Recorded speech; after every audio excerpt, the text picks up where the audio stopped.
Good morning class, my name is Deepali Gupta. आज हम कर रहे हैं क्लास 8, सब्जेक्ट हमारा मैथ और चैप्टर चल रहा है हमारा 8।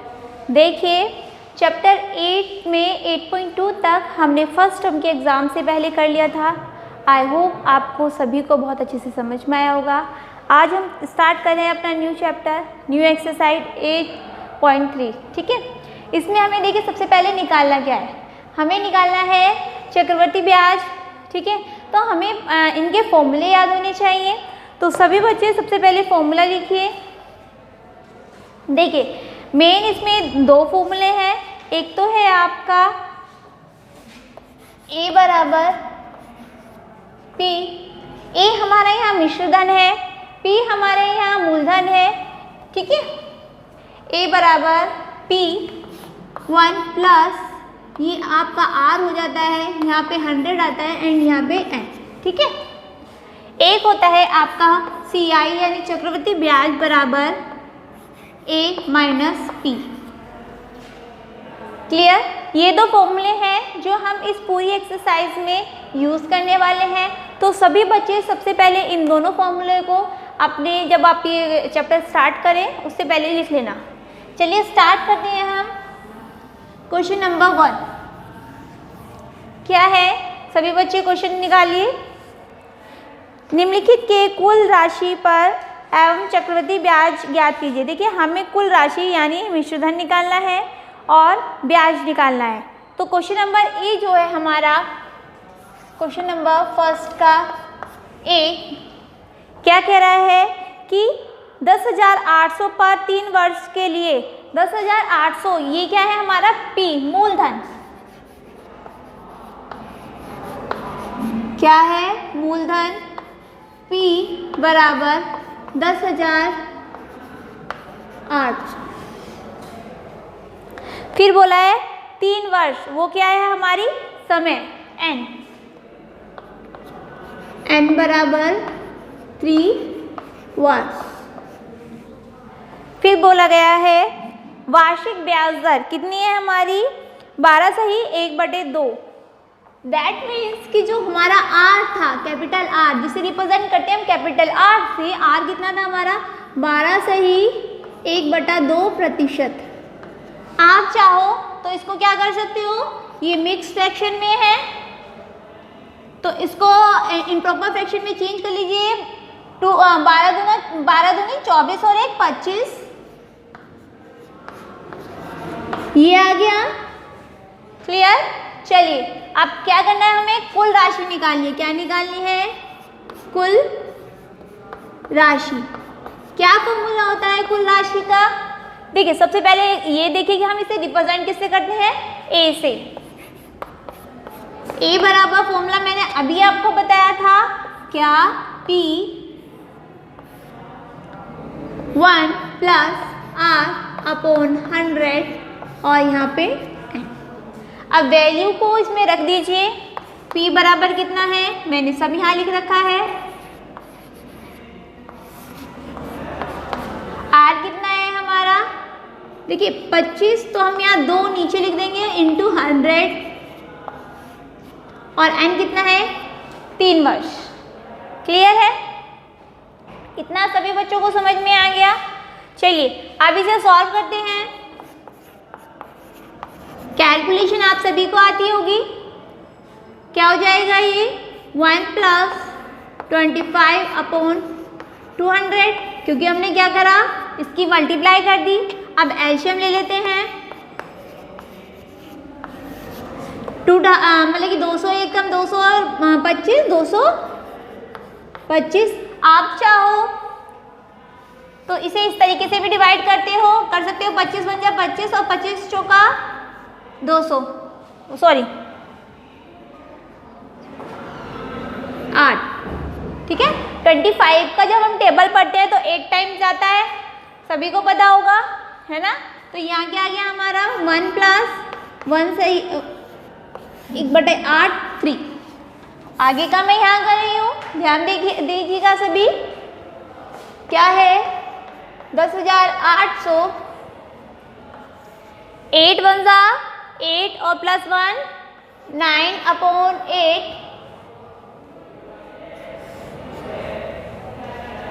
समय कितना है 3। अब कैलकुलेशन करते हैं।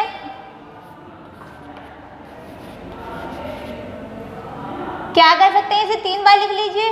9/8 इंटू 9/8 इंटू 9/8। अब आप चाहो तो इसको डिवाइड करो, मल्टीप्लाई करो। जब आप इसको डिवाइड और मल्टीप्लाई करोगे, देखिए आपको आराम से घर पे बैठ के करना है। तो जब हम इसे डिवाइड और मल्टीप्लाई करेंगे तो हमारा आंसर आएगा 15,377 पॉइंट, ठीक है, 34। क्या आ गया ए हमारा, ये 15,377.34। अब निकालना है हमें चक्रवर्ती ब्याज।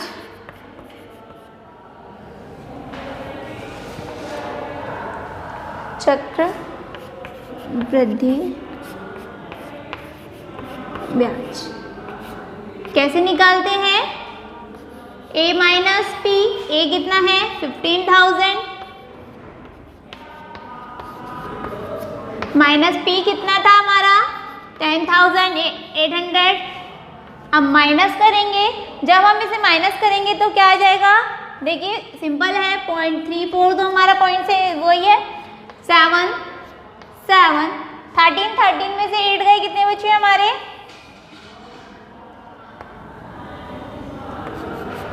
5 एंड ये हमारा 4 बचा, 4 यहाँ 0 है तो ये 4,577.34। ठीक है, ये क्वेश्चन नंबर 1 हो गया हमारा। अब देखिए जो क्वेश्चन नंबर 2 है वो बिल्कुल सेम हमारे 1 की तरह है, लेकिन तीसरा सी जो है उसमें हमें अर्धवार्षिक दे रखा है, तो हम सी करते हैं। बी आप इसी तरीके से कर लेंगे, हमें कुछ नहीं करना है। एक बार दोबारा समझिएगा, मूलधन हमारा पी, मूलधन जो होता है उसे हम पी से डिनोट करते हैं। जो हमारा वर्ष होता है, मतलब कि कितने वर्ष के लिए हमने जो पैसे हैं वो ब्याज पे दिए, वो हम एन से रिप्रेजेंट करते हैं। आर हमारा क्या होता है, ब्याज दर होती है। ये हमारा फॉर्मूला है। मूलधन मिश्र राशि मूलधन मिश्रधन बोल दीजिए या कुल राशि बोल दीजिए, ठीक है। इसे मिश्रधन बोलते हैं, इसे मूलधन बोलते हैं। अब इस फॉर्मूले में हमने वैल्यू को पुट किया, कैलकुलेशन करी और ये हमारा क्या निकला, मिश्रधन यानी कुल राशि। और फिर हमें निकालना क्या था, कुल राशि और चक्रवृद्धि ब्याज। चक्रवृद्धि ब्याज का फॉर्मूला क्या है, ए माइनस पी। तो हमने क्या करा, ये माइनस कर दिया और हमारा आंसर आ गया। चलिए अब स्टार्ट करते हैं क्वेश्चन नंबर सी। भी आप कर ही लोगे, इसी तरीके से है।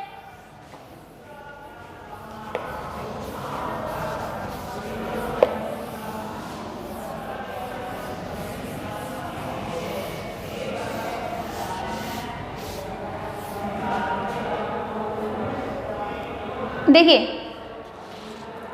क्या बोला है क्वेश्चन नंबर सी में, 62,500 पर एक सही 1/2 वर्ष के लिए यानी 1.5 वर्ष के लिए जो हमारी वार्षिक दर है वो 8% है। अर्धवार्षिक रूप में संयोजित करने पर हमें अर्धवार्षिक रूप में इसे संयोजित करना है और इसकी कुल राशि और चक्रवृद्धि ब्याज निकालने हैं। तो चलिए स्टार्ट करते हैं हम। सबसे पहले क्या लिखेंगे, मूलधन सी है ये हमारा। जल्दी बताइए मूलधन को किससे रिप्रेजेंट करते हैं, पी से। क्या है मूलधन हमारा 62,500, यही है। चलिए समय कितना दिया है, यानी एन लिख सकती हूँ। अब तो आप लोग समझ ही गए, एन यानी समय कितना है हमारा, एक सही 1/2 वर्ष, यानी हम कितना लिख सकते हैं इसे 3/2 वर्ष। देखिए 3/2, अगर मैं आपसे पूछूं कि इसमें कितनी बार 6 महीने आए तो आप कहोगे 3 बार, ठीक है। 6 महीने जोड़ेंगे तो यानी 12 महीने और यानी 1 साल, ठीक है। तो जब 6 महीने करके जोड़े, यानी आप ये कह सकते हो कि 1.5 वर्ष में 18 महीने होते हैं। और हमें अर्धवार्षिक पे निकालना है तो हम यहाँ क्या लिख सकते हैं, 3 अर्धवार्षिक। ठीक है, क्लियर है, समझ में आया ना आपको मैंने यहाँ 3 क्यों लिखा। चलिए अब नेक्स्ट क्या है हमारा, क्या बताया गया है, वार्षिक दर आर कितनी है हमारी, 1%। ये वार्षिक है, क्या है ये, वार्षिक है, लेकिन हमें निकालना कितने पर है, अर्धवार्षिक पर। अर्धवार्षिक यानी आप ये मानिए इसका हाफ कर दीजिए तो 4% अर्धवार्षिक।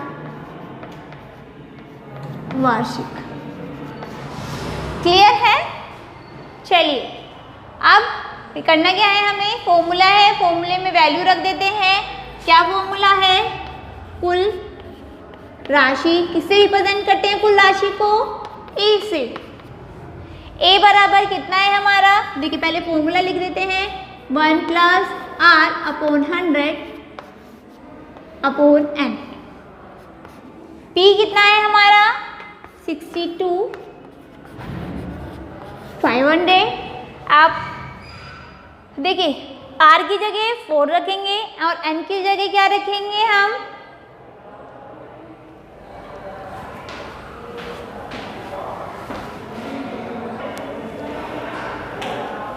1। R की वैल्यू क्या है हमारी, 4/100 और N कितना है हमारा, 3, क्योंकि अर्धवार्षिक पे हम इसे निकाल रहे हैं। कैलकुलेशन करते हैं, देखिए 4 के टेबल से हमारा 100 क्या डिवाइड हो जाएगा, देखिए आप जल्दी से, 1 + 2 से कर देते हैं, 2, 4 से ही हो जाएगा हमारा, ठीक है, 1/25 और N 3, 62,500 1। आप देखिए 25 26 डिवाइडेड बाय 25 3, इसे हम लिख सकते हैं 62,500 इंटू 26/25 मल्टीप्लाई 26, 25 इंटू 26/25। अब इसको आप सॉल्व करोगे तो आपका आंसर क्या आएगा, ए बराबर यानी मिश्रधन बराबर हमारा क्या आएगा आंसर। देखिए आप इसे सॉल्व करने ना, मैं इसका आंसर लिख रही हूँ।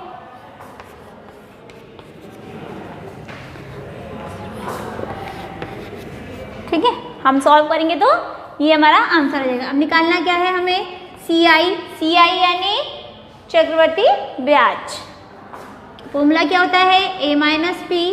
ए कितना है, अभी हमने निकाला है 70,304 और P कितना है हमारा 62,500। माइनस कर दीजिए, क्या आंसर आ जाएगा हमारा 7,804। ठीक है, और ये हमारे पैसों की बात चलिए तो रुपीस का साइन सब में लगाना, यहाँ भी यहाँ भी। क्लियर है। चलिए नेक्स्ट क्वेश्चन है हमारा सी। देखिए डी जो है हमारा, एक बार मैं आपको डी और करके दिखाती हूँ, उससे आपको ये अच्छे से क्वेश्चन समझ में आ जाएगा। ठीक है, क्योंकि वो भी हमारा अर्धवार्षिक पर ही निकालना है। सभी ने नोट कर लिया होगा।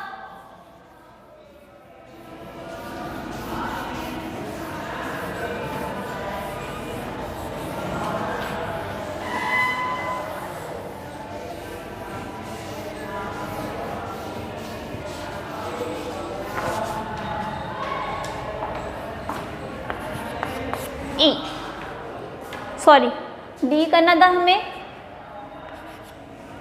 क्या बोला गया है डी में,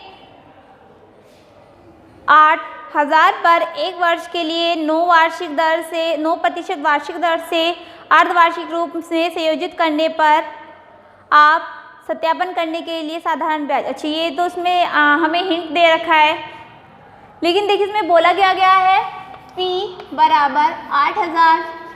अब तो मुझे आपको बताने की ज़रूरत नहीं है P क्या होता है, समझ ही गए होंगे सभी बच्चे। P बराबर मूलधन, और जो हमारा N है 1 वर्ष।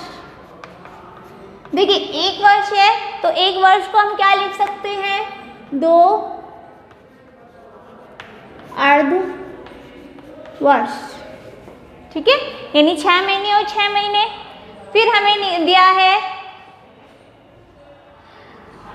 वार्षिक दर कितनी है हमारी, सॉरी R से रिप्रेजेंट कर दूं सभी समझ जाएंगे। 9 वर्ष है, 9% वर्ष, ठीक है। लेकिन हमें अर्धवार्षिक निकालनी है तो हम इसे कर सकते हैं 9/2 अर्ध वार्षिक। क्लियर। अब सिंपल हमारा फॉर्मूला है A बराबर P1 प्लस R/100 और N।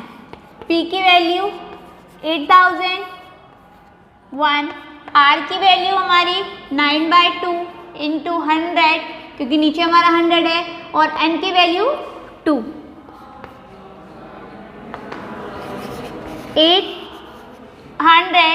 8000 प्लस 1 9/200,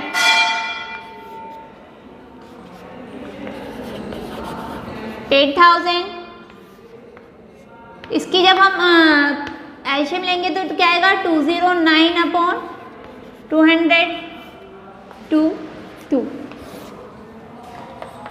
800। आप लिख सकते हो 209/200 इंटू 209/200। अब आप इसे सॉल्व कर लीजिए। कैसे करोगे, 00 से 10 से ये गया, और बाकी आप इस 20 से 8 को डिवाइड कीजिए, और जो हमारा आंसर आएगा सब चीज़ डिवाइड करने के बाद वो क्या आएगा, 8736.20। ठीक है, ये क्या जाएगा हमारा आंसर। हमें निकालना क्या है, CI। फॉर्मूला क्या होता है, A माइनस P। A कितना है हमारा 8736.20 माइनस 8000, आप इसमें से कर दीजिए, कितना आ गया 736.20। ये हमारा आंसर आ गया, और ये सभी आपको रुपीज़ में लिखने हैं, रुपीज़ के साइन का ध्यान रखना है। क्लियर है। क्वेश्चन नंबर डी हमारा इसी तरीके से है, आपको फॉर्मूले में वैल्यू रखनी है, डी नहीं सॉरी ई। ठीक है, आप आई होप आप लोगों को समझ में आया होगा। आज के लिए इतना ही, थैंक यू।